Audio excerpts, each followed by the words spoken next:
Salut la Timothée, j'espère que vous allez bien. Alors ceci est la troisième et dernière partie de l'Instant Geek sur BioShock. Je vous conseille quand même d'aller voir les deux premières vidéos sur BioShock 1 et BioShock 2 car je compare les trois jeux pour faire une critique un peu plus constructive.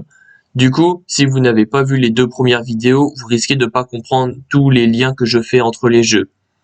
Sur ce, je vous laisse avec la vidéo, bon visionnage et à une prochaine. Maintenant, BioShock 3, ou alors BioShock Infinite. Nous sommes Monsieur DeWitt, et nous avons pour objectif de retrouver une fille pour rembourser nos dettes. Alors, nous allons rentrer dans un phare qui va se transformer en fusée pour nous emmener sur la ville de Columbia. J'aime pas ça. Non, non, non, bordel de merde! Attention. Cellule d'attention dans 5. Non, non, non, non, non. 3, 2, 1. Non! Attention. Attention.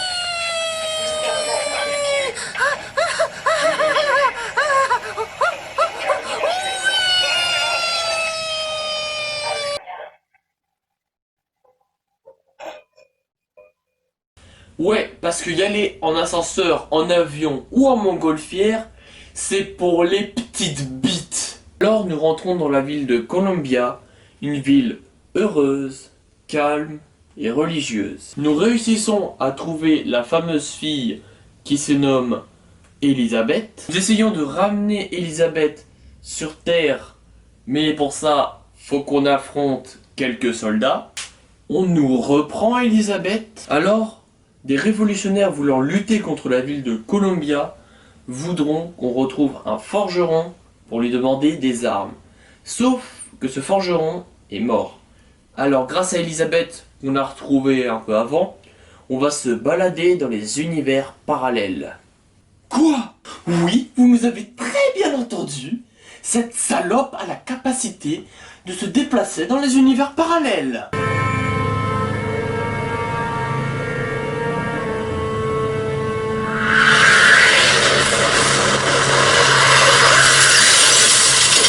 Wow! Qu'est-ce que c'est?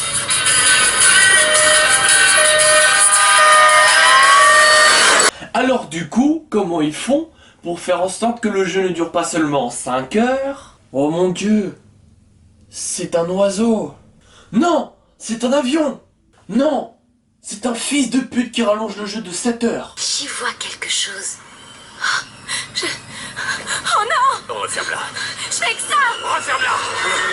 Bon, je sens que ce jeu va commencer à me saouler, alors je vais faire un résumé vite fait. On trouve le prophète, on tue le prophète. C'est votre fille, salopard!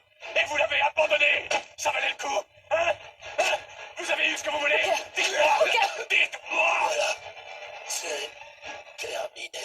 Non, c'est pas terminé! Vous l'enfermez toute sa vie! Vous lui coupez le doigt et vous mettez ça sur le dos! On l'avait tué. Et enfin, après un ultime combat, on a la cinématique de fin. Mais bon, on y reviendra plus tard. Là, ça va chier, parce que pour la plupart des gens qui ont joué aux 3 Bioshock, c'est le troisième leur préféré. Mais ce n'est pas vraiment notre avis. Asseyez-vous confortablement dans votre canapé, éloignez-vous de votre clavier ou de votre téléphone pour ne pas écrire des commentaires de merde. Et sur ce, profitez de la suite. Alors pour commencer tranquillement, il est où l'univers apocalyptique, bordel de merde?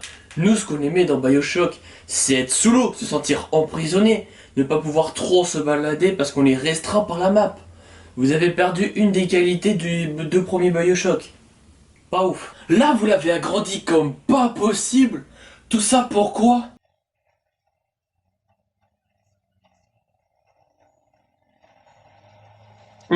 Sympa ce simulateur de grand 8. Plus agrandi, c'est un bien grand mot, hein.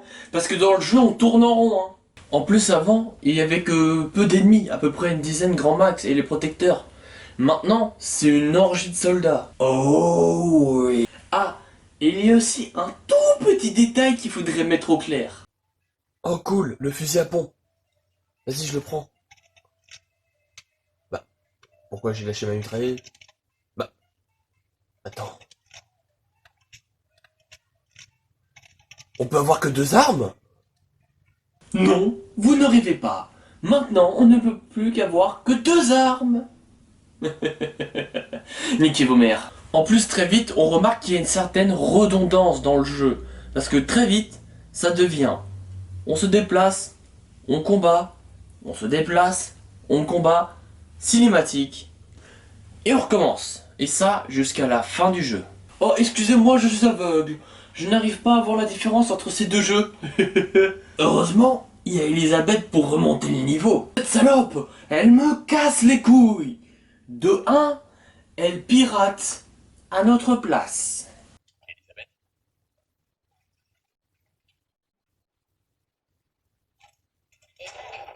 Ok, c'est vrai, juste avant, on disait que des fois ça coupait un peu l'action pendant les 2 premiers Bioshock. Mais là, plus du tout de piratage, c'est encore enlever une qualité du jeu. Eux, elles nous pressent tout le temps. Tout le temps, elles courent. Tout le temps. Encore une fois, dans les 2 premiers Bioshock, on aimait prendre son temps pour visiter tout, découvrir toutes les radios, comprendre le sens de l'histoire. Mais là, avec une personne qui court tout le temps, qui nous oblige tout le temps à courir, et en plus, qui fouille à notre place, ça veut dire qu'elle prend tout pour nous, c'est encore une qualité du jeu qui a été enlevée. Ce jeu est une merde. Ce jeu est une merde. Ce jeu est une... Mais... C'est le meilleur jeu du monde. Et maintenant, il est temps de parler des règles de l'Instant Geek. Mais, vu qu'on aime bien les règles, on a décidé d'en rajouter encore une, ce qui maintenant fait un total de 10 règles pour rentrer dans un Instant Geek. Tu aimes les règles? Ah. Je vois que monsieur aime boire et manger pendant un 60... Ta gueule. Ta gueule. En œuvre littéraire, on a le livre Rapture Bioshock, écrit par John Shirley. En jeu vidéo, je pense que vous avez enfin compris. Cette fois, en même, on était un peu moins fourni. Mais mon préféré, c'est Bioshock Tea Party. En film, on a tous les films créés par Game Movie Land de chaque Bioshock. Et oui, ça compte.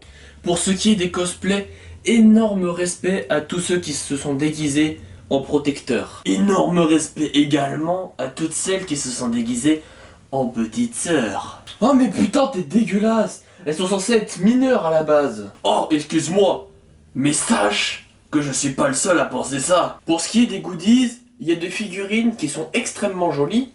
D'ailleurs, on avait voulu s'en acheter, mais elles sont aussi extrêmement chères. Pour ce qui est des musiques de Bioshock, on a évidemment tous les thèmes musicaux des jeux vidéo, et on a également le rap de JT Music sur Bioshock. Pour ce qui est des pornos, Elisabeth prend très cher. Par contre, je suis encore une fois très déçu. J'ai même pas vu un seul porno protecteur petite sœur. J'ai même pas vu un seul protecteur. Vous me décevez. Pour ce qui est des vidéos YouTube, on a évidemment tous les let's play sur les 3 Bioshock. Mais on a aussi des vidéos sur l'explication des histoires des différents Bioshock. Vous avez besoin de regarder des vidéos YouTube pour comprendre l'histoire d'un jeu? Vous êtes définitivement trop con ou quoi? Eh bien, pour donner un exemple colère, disons que dans le Bioshock 3, l'ennemi principal, c'est nous, dans un univers parallèle. Quoi? Ok, je vais faire simple. Il y a 2 univers parallèles. Le premier, DeWitt s'est fait baptiser. Le deuxième, DeWitt ne s'est pas fait baptiser. Dans le monde où DeWitt s'est fait baptiser, il va fonder Columbia avec l'aide de 2 autres personnes, mais va devenir stérile. Apparemment, construire des villes, ça coupe la bite. Qui aurait cru?